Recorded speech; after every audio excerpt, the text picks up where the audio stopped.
কায়েম করলেন।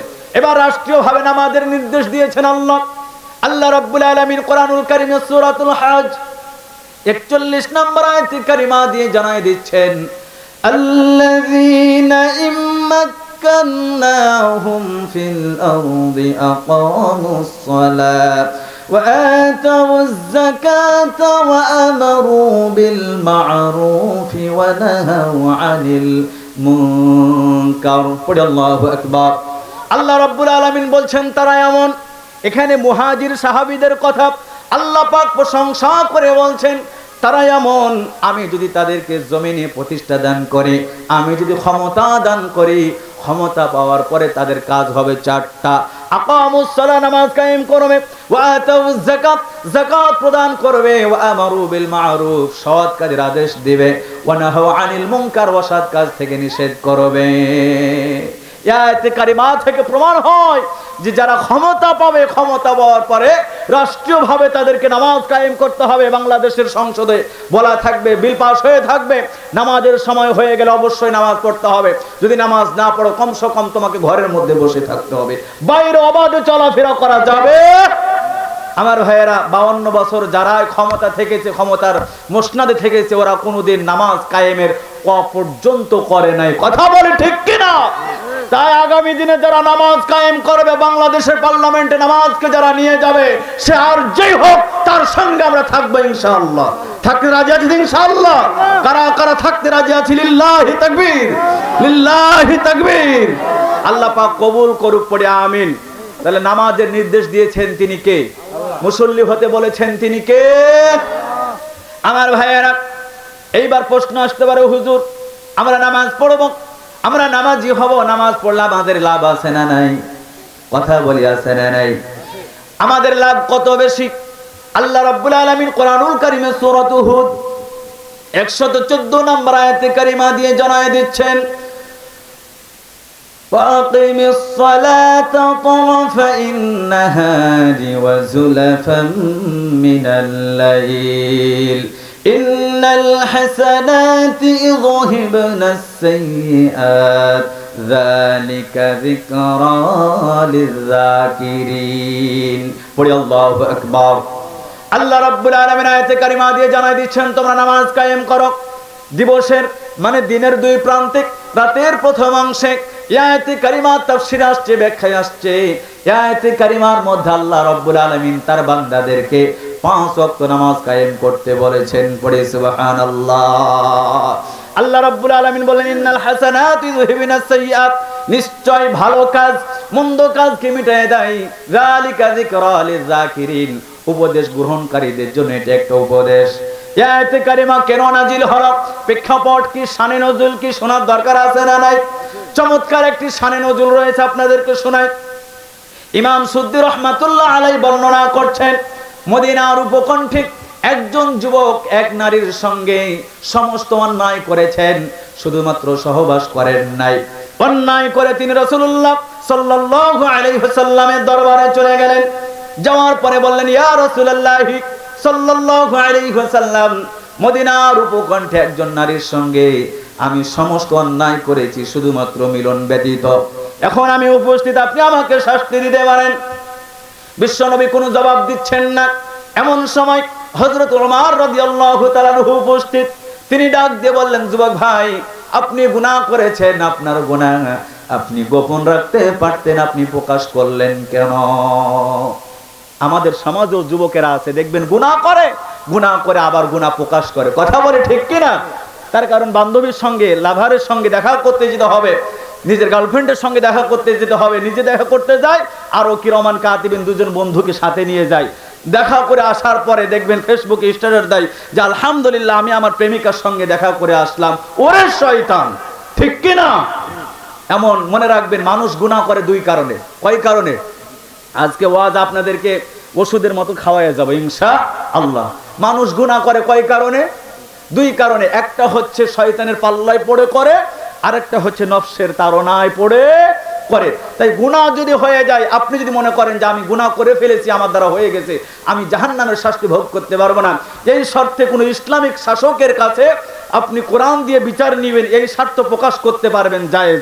আর যদি শুধু শুধু নিজের ব্যাটাগিরি মনে করেন আর যদি গুনাহকে প্রকাশ করেন, আপনি করতে পারবেন না। গুনাহ করেছেন, রাত্রি যখন গভীর হবে তাহাজ্জুদে নামাজ পড়েন, দুই চোখের পানি ছেড়ে দেন, আল্লাহর কাছে দুই হাত তুলে কান্না করেন, ইয়া আল্লাহ আমি গুনাহগার বান্দা, আপনি রব ছাড়া কোনো উপায় নাই, কিন্তু আমি ছাড়া আপনার নেককার বান্দার তো অভাব নাই, আপনি যদি আমাকে মাফ না করেন আমি কার দ্বারে যাব? আমি তো আপনারই বান্দা, গুনাহ করেছি, আপনার কাছেই ক্ষমা চাই, দাবি নিয়ে রবের কাছে দোয়া করবেন, আপনার জীবনের গুনাহগুলি মাফ করে দিবেন। তিনি কে? জবান খুলে পড়ে তিনি কে? হযরত ওমর রাদিয়াল্লাহু তাআলা আনহু এই কথাই বলছেন, শোনো, তুমি তোমার গুনাহকে প্রকাশ করলে কেন গোপন রাখতে পারতা? যা হোক, বিশ্বনবী সাল্লাল্লাহু আলাইহি ওয়াসাল্লাম কোনো জবাব দেন নাই। সালাতুল আসরের সময় হয়ে গেল, বিশ্বনবী আসরের নামাজ আদায় করলেন। আল্লাহ রাব্বুল আলামিন হযরতে জিবরাইল আলাইহিস সালাতু ওয়াস সালামকে পাঠিয়ে দিলেন, জিবরাইল যাও আমার বন্ধুকে আয়াতে কারিমা শোনায় দাও। হযরতে জিবরাইল আলাইহিস সালাতু ওয়াস সালাম সূরা হুদের 114 নম্বর আয়াতে কারিমা শোনায় দিলেন, ওয়াকিমিস সালাতা ওয়ারাফাইন নাহার ওয়াজুলাফাম মিনাল লাইল ইন্নাল হাসানাতু ইউযহিবুনাস সাইয়্যাত যালিকা যিকরা লিয-যাকিরিন।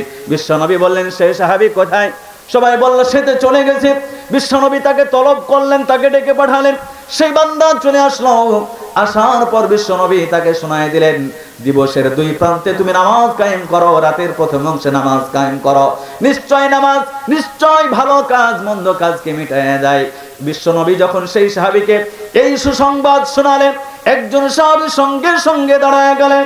দাঁড়িয়ে যাওয়ার পরে বললেন, ইয়া রাসূলুল্লাহ সাল্লাল্লাহু আলাইহি ওয়াসাল্লাম, এটা কি শুধু তার জন্য খাস না আমাদের জন্যও? বিশ্বনবী বললেন, কিয়ামত পর্যন্ত আমার যত উম্মত আসবে আমার উম্মতের জন্য এই ফজিলত। পড়ি সুবহানাল্লাহ, আওয়াজ দিয়ে পড়ি সুবহানাল্লাহ। নামাজ পড়লে গুনাহ মাফ হয়ে যায়, ঠিক কি না? আমার ভাইয়েরা, সহিহ বুখারীর বর্ণনা একটি হাদিস এসেছে, বিশ্বনবী বলছেন, আরাআইতুম লাউ আন্না নাহারান বিবাবি আহাদিকুম ইয়াগতাসিলু ফীহি কুল্লা ইয়াউমিন খামসা হাল ইয়াবকা মিন দারনিহি শাই। আচ্ছা ও আমার সাহাবায়ে কেরাম, বলো তো দেখি, তোমাদের কারো দরজার সামনে যদি একটা নহর থাকে, যদি নদী থাকে, আর সেই নদীর মধ্যে সে যদি দিনে 5 বার গোসল করে, হাল ইয়াবকা মিন দারনিহি শাই, ময়লার অবশিষ্ট তার শরীরে কিছু কি থাকতে পারে? বিশ্বনবী প্রশ্ন করলেন, সাহাবায়ে কেরাম সঙ্গে সঙ্গে বলেন, লা ইয়াবকা মিন দারনিহি শাই, ময়লার অবশিষ্ট কোনো কিছুই থাকতে পারে না। বিশ্বনবী বললেন, ক্বালা ফাযালিকা মাসালুস সালাতিল খামস ইয়ামহুল্লাহু বিহিন্নাল খাতায়া। 5 ওয়াক্ত নামাজের উদাহরণ হলো অনুরূপ, যেই বান্দা 5 ওয়াক্ত নামাজ আদায় করবে তার জীবনের কোনো গুনাহ থাকবে না, নামাজের বিনিময়ে গুনাহ মাফ হয়ে যায়। পড়ি সুবহানাল্লাহ। আপনি ফজরের নামাজ আদায় করবেন, জোহর পর্যন্ত যত গুনাহ হবে, জোহরের নামাজ আদায় করার কারণে মধ্যের গুনাহগুলি মাফ করে দিবেন। তিনি কে? আবার জোহর থেকে আসর পর্যন্ত যত গুনাহ হবে আসরের সময় মাফ হয়ে যাবে। আবার আসর থেকে মাগরিব, মাগরিব থেকে ঈশা, ঈশা থেকে ফজর, এইভাবে করে বান্দার গুনাহগুলি আল্লাহ পাক মাফ করে দেন। তবে হাদিসের ব্যাখ্যায় মুহাদ্দিসগণ কেরাম বলতেছেন, যেই জায়গায় আমল দ্বারা অত গুনাহ মাফের কথা পাওয়া যায় সেখানে গুনাহ হচ্ছে সগীরা গুনাহ। আপনার আমার উঠতে বসতে ছোট ছোট গুনাহগুলি আছে না নাই? কথা বলতে হবে, আছে না নাই? মনে করেন একটা মেয়ে যাচ্ছে, আপনি তার দিকে তাকাতে চেয়েছিলেন না, কিন্তু নজর পড়ে গেছে, আপনাকে সেই সময় শয়তান ওয়াসওয়াসা দিয়েছে, চোখের জেনা হয়ে গেছে, গুনাহ হয়েছে কি হয় নাই? গুনাহ হয়েছে। এই নামাজ পড়লে এই গুনাহ মাফ। বলেছেন তিনি কে? জবান খুলে পড়ি তিনি কে? সম্মানিত ভাইরা আমার, তাই মুহাদ্দিসগণ বলেছেন যে আমলের দ্বারা যে গুনাহ মাফ, অটো মাফের কথা পাওয়া যায়, সেগুলো গুনাহগুলি হচ্ছে সগীরা গুনাহ। আর নামাজ পড়ার পাশাপাশি 5 ওয়াক্ত নামাজ আল্লাহর কাছে নিজের কবিরা গুনার জন্য, বড় গুনার জন্য তওবা করেন, 2 ধরনের গুনাহ আল্লাহ পাক মাফ করে দিবেন। পড়ি সুবহানাল্লাহ, পড়ি সুবহানাল্লাহ। তাই নামাজের যত্ন নেওয়ার দরকার আছে না নাই? মুসল্লি হওয়ার দরকার আছে না নাই? সম্মানিত ভাইরা আমার, যারা নামাজের যত্ন নেবে, যারা মুসল্লি হবে, আল্লাহ রাব্বুল আলামিন তাদের ব্যাপারে কোরআনুল কারীমে সূরাতুল মাআরিজ 34-35 নম্বর আয়াতে কারিমা দিয়ে জানায় দিচ্ছেন, ওয়াল্লাযীনা হুম আলা সালাতিহিম ইউহাফিযুন উলাইকা ফি জান্নাতিম মুকরামুন। পড়ি আল্লাহু আকবার। আল্লাহ রাব্বুল আলামিন জানায় দিচ্ছেন, যারা নামাজ সমূহের হেফাজত করবে। আল্লাহ পাক এক বচন ব্যবহার করেন নাই, বহু বচন ব্যবহার করেছেন সালাত। যারা নামাজ সমূহের হেফাজত করবে, যারা ফজরের নামাজ, জোহরের নামাজ, আসরের নামাজ, মাগরিবের নামাজ, এশারের নামাজের যত্ন যারা নেবে, আল্লাহ পাক বলছেন উলাইকা ফি জান্নাতিম মুকরামুন। ওই সমস্ত বান্দারা যারা নামাজের হেফাজত করেছে, যত্ন করেছে, তারা জান্নাতের মধ্যে সম্মানিত হবে। পড়ি সুবহানাল্লাহ। তাই আপনি আমি সম্মানিত হতে চাই না বেইজ্জত হতে চাই? সম্মানিত হতে চাই। সম্মানিত হব তো ইনশাআল্লাহ, হতে চাই তো ইনশাআল্লাহ। মনে রাখবেন, সালাত আপনার আমার পরম বন্ধু। কিয়ামতের ময়দানে আল্লাহ পাক সর্বপ্রথম নামাজের হিসাব নেবেন। এই হাদিসটা তো নুরানি মুসল্লিরা, মানে যারা মুন্সি আসে তারাও পারে, আউয়ালু মা ইউহাসাবু বিহিল আবদু ইয়াউমাল কিয়ামাতি সালাত। কিয়ামতের দিনে সর্বপ্রথম নামাজের হিসাব নেবে। যার নামাজের হিসাব 100 হয়ে যাবে, অন্য অন্য আমলে যদি ত্রুটি হয়, এই নামাজের বিনিময়ে আল্লাহ পাক মাফ করে দেন। পড়ি সুবহানাল্লাহ। আর যদি নামাজের হিসাব যদি কঠিন হয়ে যায়, আর অন্য আমল যদি সহজ হয়ে যায়, এই নামাজ কঠিন হওয়ার কারণে সব আমলই কঠিন হয়ে যাবে, সব জায়গায় তার জন্য কঠিন হয়ে যাবে। তাই সালাত আপনার আমার পরম বন্ধু, এটাকে যত্ন নেওয়ার দরকার আছে না নাই? কথা বলতে হবে, আছে না নাই? সালাত তোমার বন্ধু পরম শেষ বিচারের দিন, সালাত তোমার জীবন জুড়ে খুশবু প্রতিদিন, যাই নামাজে শান্তি বিলাই চিত্তে সীমাহীন, রব্বিয়াল আলা রব্বিয়াল আযীম। মুমিন তুমি, সালাত তোমার মস্ত পরিচয়, দুনিয়া তোমার আজকে আছে কালকে হবে লয়, আজকে রুকু সিজদা করো, নিজ পরিচয় আঁকড়ে ধরো, হবে না বিলীন। সালাত তোমার অঙ্গে মাখো, সঙ্গে রাখো, তবেই তো মুমিন। রব্বিয়াল আলা রব্বিয়াল আযীম, রব্বিয়াল আলা রব্বিয়াল আযীম। নামাজের যত্ন নিব ইনশাআল্লাহ, নামাজ পড়বো ইনশাআল্লাহ। যারা নামাজ পড়বে তারা জান্নাতের মধ্যে সম্মানিত হবে, আর যারা নামাজ পড়বে না ওরা জাহান্নামে বসে বসে তখন বলবে ক্বালু লাম নাকু মিনাল মুসাল্লিন, আমরা মুসল্লি ছিলাম না। 1 নাম্বার আয়াতে কারিমার তাফসীর শেষ হলো। সম্মানিত ভাইয়েরা আমার, জান্নাতীরা, আসহাবুল ইয়ামিনেরা, জান্নাতীরা যখন জান্নাতের সুরম অট্টালিকায় বসে বসে জাহান্নামীদের দুর্দশা অবলোকন করবে, 1 নাম্বার অপরাধ স্বীকার করার পর 2 নাম্বার অপরাধ স্বীকার করে তারা বলবে ওয়ালাম নাকুনু তুইমুল মিসকিন। জাহান্নামীরা বলবে আমরা মিসকিনদেরকে, অভাবগ্রস্ত ব্যক্তিদেরকে আমরা খাদ্য খাওয়াতাম না। অভাবগ্রস্ত ব্যক্তিদেরকে খাদ্য খাওয়ার নির্দেশ দিয়েছেন তিনি কে? তাদের সাথে সদাচরণ করতে নির্দেশ দিয়েছেন তিনি কে?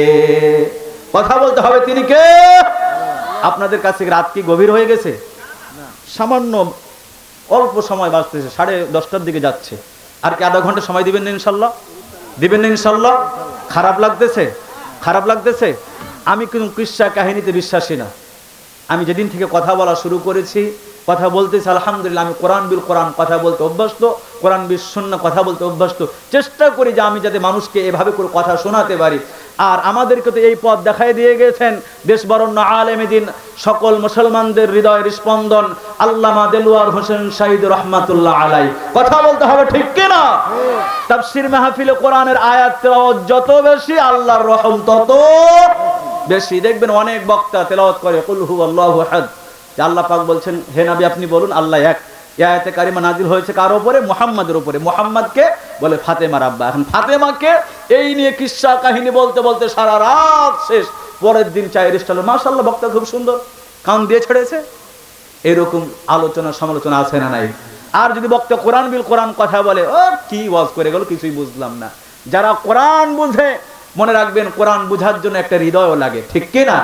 কোরআন বুঝার জন্য একটা হৃদয়ও লাগে। তাই আমার ওয়াজ খারাপ হলো না ভালো হলো, আমি আলোচনা করতে পারলাম কি না পারলাম, সাধারণ মানুষ যাচাই বাছাই করলে আমি বিশ্বাস করি না। যখন একজন আলেম বলে বাবা তোমার আলোচনা ভালো, কোরআন বিল কোরআন কথা বলেছো, তখন আমার জন্য অনুপ্রেরণা হয়। আর আলেম যখন বলে বাবা তোমার আলোচনা ভালো হলো না, তখন আমি আরো স্টাডি করি, আরো পড়াশোনা করার চেষ্টা করি। তাই আমার ওয়াজ কেমন হলো আগামী দিন কোনো আলেমকে জিজ্ঞাসা করবেন যে কোরআন বিল কোরআন কথা বলতে পেরেছে কিনা, কোরআন সুন্নাহ থেকে আমাদেরকে দাওয়াত দিতে পেরেছে কিনা। এটি অহংকারের জন্য বললাম না, এটি শুধু বোঝানোর জন্য, কৃতজ্ঞতা আদায়ের জন্য বললাম। আমার জন্য আপনারা দোয়া করবেন তো ইনশাআল্লাহ।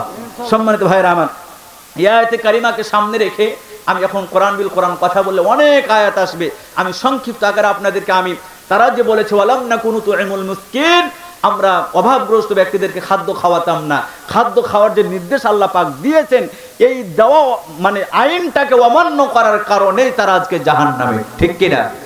সম্মানিত ভাইয়েরা আমার, আল্লাহ রাব্বুল আলামিন কোরআনুল কারীমের সূরা বাকারা 83 নম্বর আয়াতে কারিমার শুরুর অংশে জানায় দিচ্ছেন وَإِذْ أَخَذْنَا مِيثَاقَ بَنِي إِسْرَائِيلَ لَا تَعْبُدُونَ إِلَّا اللَّهَ وَبِالْوَالِدَيْنِ إِحْسَانًا وَذِي الْقُرْبَى وَالْيَتَامَى وَالْمَسَاكِينِ وَقُولُوا لِلنَّاسِ حُسْنًا পড়ে আল্লাহু আকবার।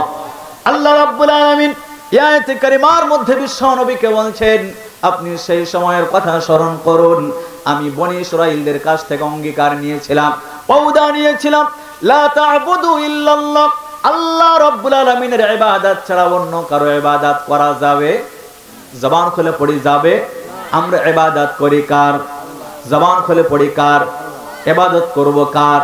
আল্লাহ পাক এই খোদাই বলছেন বিশ্ব নবীকে আমি বনী ইসরাঈলের কাছ থেকে অঙ্গীকার নিলাম তোমরা আল্লাহর ইবাদত ব্যতীত, আল্লাহর গোলামি, আল্লাহর দাসত্ব ব্যতীত অন্য কারো দাসত্ব করতে পারবে না, ইবাদত গোলামি করতে পারবে না। ওয়াবিল ওয়ালিদাইনি ইহসানা ওয়াদিল কুরবা ওয়াল ইয়াতামা ওয়াল মাসাকিন, এবং পিতামাতার সাথে, আত্মীয় স্বজনদের সাথে, এতিমের সাথে, অভাবগ্রস্ত ব্যক্তি মিসকিন যারা তাদের সাথে তোমরা সৎ আচরণ করো। মানুষের সাথে যখন কথা বলো সুন্দর কথা বলো। নির্দেশ দিয়েছেন তিনি কে? সম্মানিত ভাইরা আমার, তাহলে সূরা বাকারা 83 নম্বর আয়াতে কারিমা থেকে প্রমাণ হয় মিসকিনদের সাথে সদাচরণ করতে হবে। নির্দেশ দিয়েছেন তিনি কে? জবান খুলে পড়ে তিনি কে? আজকে মিসকিনেরা যদি বলে, অভাবগ্রস্ত ব্যক্তি যারা বলে, এখন মিসকিন কাকে বলে এই শব্দটাও শোনার দরকার। মিসকিন কাকে বলে আর ফকির কাকে বলে? মনে রাখবেন, যারা ফকির হয়, যারা সাইল করে খায় মানে চেয়ে খায়, এরা তো সরাসরি চাইতে পারে ভাই আমার পেটে খাবার নাই, আমার গাড়ি নাই, বাড়ি নাই, ইত্যাদি সব কিছুই নাই, আপনি আমার 10 টাকা দিন, 1000 দিন, 2000 দিন। এদেরকে বলা হয় ফকির। কথা বলি ঠিক কিনা? দুনিয়াতে আমরা যত মানুষ আছি আমরা সবাই ফকির, কথা বলি ঠিক কিনা?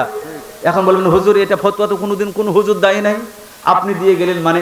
মনে রাখবেন, এমপি, মন্ত্রী, প্রধানমন্ত্রী, জজ, ব্যারিস্টার, হাফেজ, আলেম, মুফতি, মুহাদ্দিস, সমাজের উঁচু লোক নিচু লোক সবাই ফকির। কার কাছে? জবান খুলে পড়ি কার কাছে? আল্লাহ পাক বলছেন আল্লাহুল গনিয়্যু ওয়া আনতুমুল ফুকারা, আমরা সবাই ফকির, একজন মাত্র ধনী, তিনি কে? জবান খুলে পড়ি তিনি কে? আমরা সবাই চাই কার কাছে? জবান খুলে পড়ি কার কাছে? তাহলে খালেদা জিয়াও ফকির, শেখ হাসিনাও ফকির, ওর বাবাও ছিল ফকির, আমিও ফকির, আমার বাবাও ফকির, আমার দাদাও ফকির। কার কাছে? কোন শর্তে? বাস্তবে ফকির না আমরা আল্লাহর কাছে চাই, আল্লাহর কাছে রিজিক চাই, এই শর্তে ফকির, ঠিক কি না? তাহলে যারা চেয়ে খায় তাদেরকে বলা হয় ফকির। আর মিসকিন যাদের দেখবেন পেটে খিদা আছে, চাহিদা আছে, কিছু বলতে পারে না, চাইতে পারে না, যখন তাদেরকে কিছু দেওয়া হয় তখন সেখান থেকে তারা প্রয়োজন পূরণ করে, এদেরকে দারিদ্র মানে মিসকিন বলা হয়, ঠিক কিনা? অভাবগ্রস্ত ব্যক্তি তাদেরকে বলা হয়। এদের সাথে সদাচরণ করতে নির্দেশ দিয়েছেন তিনি কে? জবান খুলে পড়ি তিনি কে? এদের সাথে সদাচরণ করা তাদের জন্য আমার ভাইরা সহজ হয়ে যায়। ওরা কারা? ওদের পরিচয় কি?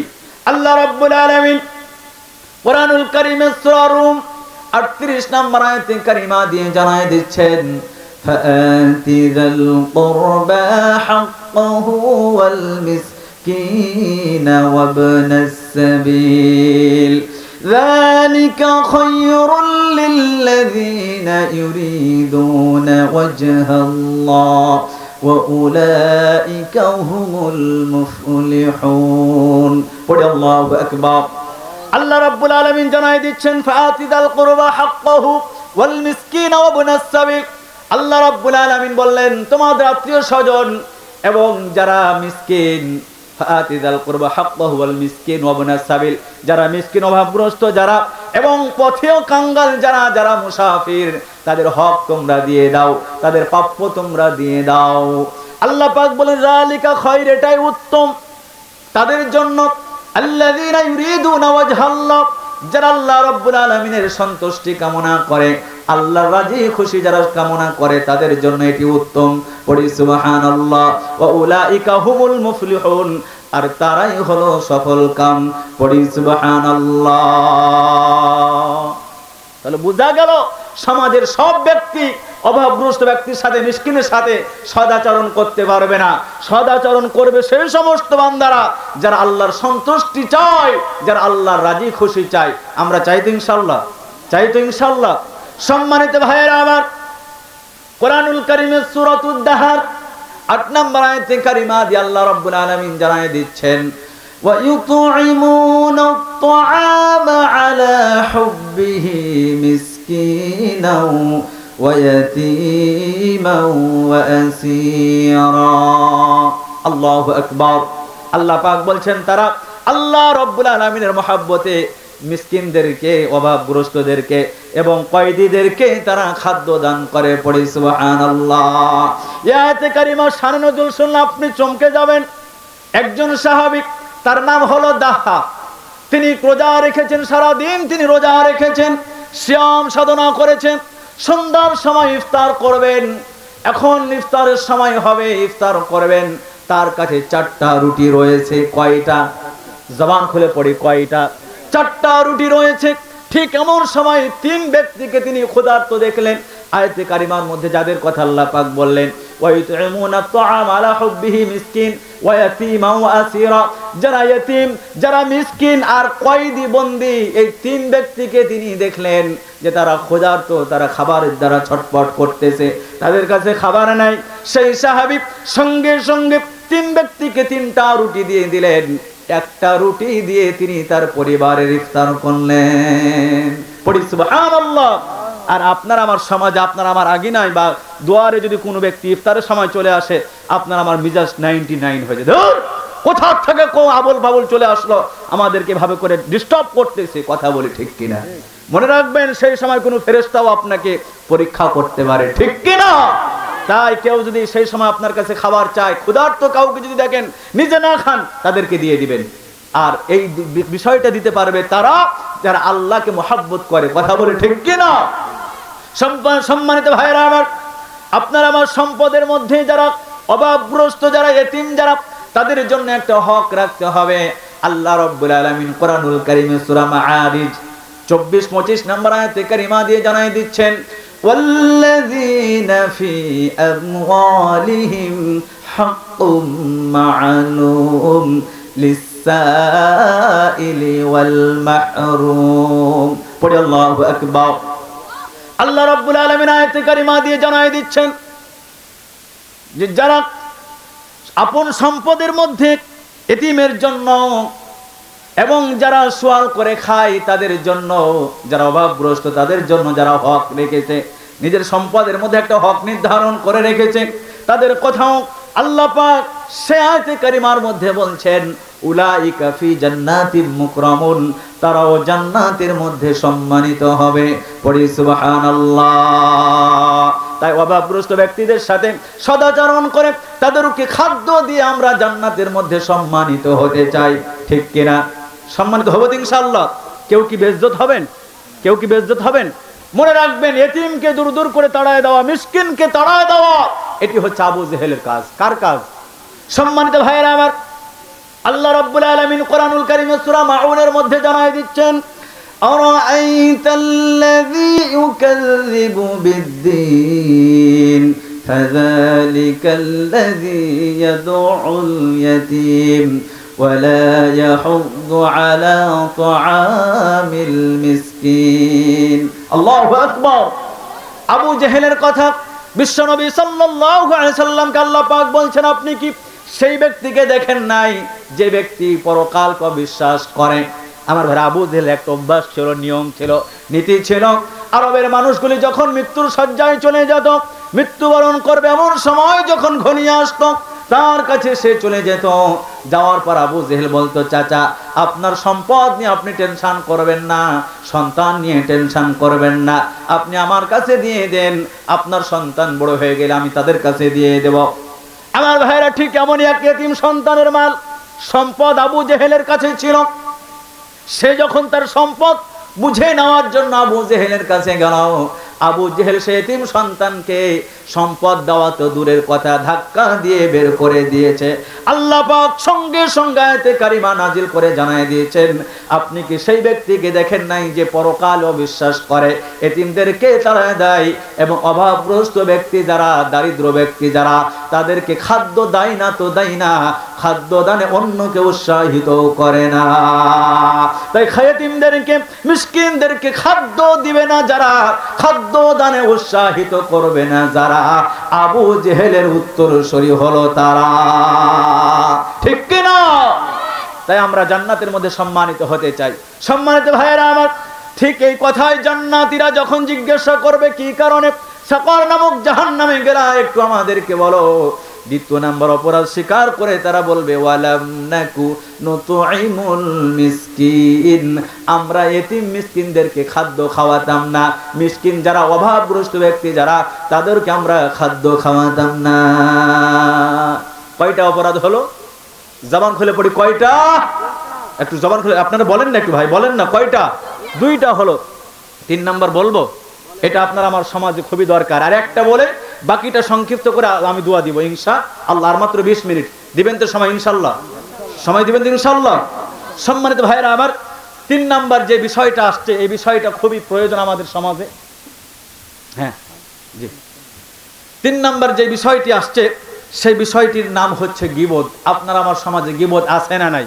মা বোনেরা কোন অ্যাঙ্গেলে গীবত করে, কিভাবে গীবত করে, আমি অভিনয়ের সাথে আপনাদেরকে দেখাবো ইনশাআল্লাহ আজকে। মানে অভিনয় বলতে ওই অভিনয় না, মানে নায়ক নায়িকাদের মতো না, মানে তারা কিভাবে করে অন্তত কথাগুলি বোঝার চেষ্টা করব। আপনারা শুনবেন ইনশাআল্লাহ। যদি শুনতে চান, আমি আপনাদের কাছে আর মাত্র 2-3 মিনিটের সময় চাচ্ছি। আজকের মাহফিলের জন্য আমাকে কালেকশনের জন্য বলা হচ্ছে, যেহেতু আগামীকালকে মাহফিল আছে, আগামীকালকে আপনারা দান করবেন, কোমর বেঁধে আসবেন, যত লাগবে তত বেশি দিবেন ইনশাআল্লাহ, দিবেন ইনশাআল্লাহ। আজকে শুধুমাত্র আমি তাকবীর দেব, আপনারা 2টা হাত টান টান করবেন, হাত উপরে টান টান করার পর নিজের পকেটে দিয়ে দিবেন। এরপরে দিয়া সলাই, গ্যাস লাইট, বিড়ি, সিগারেট, 4টা জিনিস দিবেন না, বাকি টাকা পয়সা যা আছে দিয়ে দিবেন ইনশাআল্লাহ, দিবেন তো ইনশাআল্লাহ। সম্মানিত ভাইরা আমার, কালেকশনের জন্য যদিও বলা হচ্ছে, আজকে যদি আমি 1000-2000 করে কালেকশন করি, আগামীকালকে মাঠ খারাপ হয়ে যাবে, তখন আর পাওয়া যাবে না। এজন্য আজকে শুধু চাদর কালেকশন হোক ইনশাআল্লাহ। আমরা তাকবীর দিই, লিল্লাহি তাকবীর, সবাই লিল্লাহি তাকবীর। এই আওয়াজ হবে না ভাই, এক মুসলমানের আওয়াজ হাজার কাফেরের হৃদয়ের মধ্যে আমার ভাইরা কম্পন সৃষ্টি হবে, এমন আওয়াজ দিতে হবে, ঠিক কি না? আমরা সবাই তাকবীর দিই, লিল্লাহি তাকবীর, লিল্লাহি তাকবীর। আল কোরআনের আলো সংসদে জালো, কোরআন হাদিস যেখানে, আলেম ওলামা যেখানে, তাবারক আছে যেখানে। আছে সভাপতি সাহেব, তাবারক কি রান্না বান্না হয়েছে আজকে? বলেছে যে আমরা আছি সেখানে। চাদর নিয়ে যান ভাই। মাদ্রাসার ছেলেগুলো কই? আমি কিছু বুঝলাম না। আজকে হাফিজিয়া মাদ্রাসার মাহফিল না? মাদ্রাসার ছাত্ররা আছে? আছেন আছেন আছেন আপনারা? উঠেন, চাদর নিয়ে উঠেন। ও কম দেখতে পাচ্ছি মনে হচ্ছে, এই জন্য আমি জিজ্ঞাসা করলাম। চাদর নিয়ে যান, চাদর নিয়ে যান। মাত্র 2 মিনিট, কেউ ভাঙবেন না, কেউ চলে যাবেন না। আমি আর 2টা আলোচনা করে এরপর আপনাদের মাঝ থেকে আমি বিদায় নেব, দোয়া করি ইনশাআল্লাহ। মা বোনদের মধ্যে যে সমস্ত মা বোনেরা স্বেচ্ছাসেবিকা আছেন, আপনারা আপনাদের নিজ দায়িত্বে চাদর কালেকশন করে ফেলান। এরপরে কালেকশন করার পর আপনাদের টাকা যে উঠবে, যে চাদরে যে টাকা হবে, এটা আপনারা পাঠিয়ে দেবেন স্টেজে ইনশাআল্লাহ। ওয়ালাইকুম। নাম কি আপনার? মোহাম্মদ তৈমুর রহমান খাসপাড়া, তিনি 500 টাকা। লিল্লাহি তাকবীর, লিল্লাহি তাকবীর। আল্লাহ পাক তার দানকে কবুল করুক, হায়াতে জানে মাল আল্লাহ পাক যেন বারাকা নাজিল করেন, পড়ে আমিন। সাজিয়ে গুজিয়ে দে মোরে সজনী তোরা, সাজিয়ে গুজিয়ে দে মোরে, বর পাতার গরম জলে শুয়াইয়া মশারির তলে বরের পাতার গরম জলে বরের পাতার গরম জলে শুয়াইয়া মশারির তলে আতর গোলাপ চন্দন মেখে দে সজনী তোরা সাজিয়ে গুজি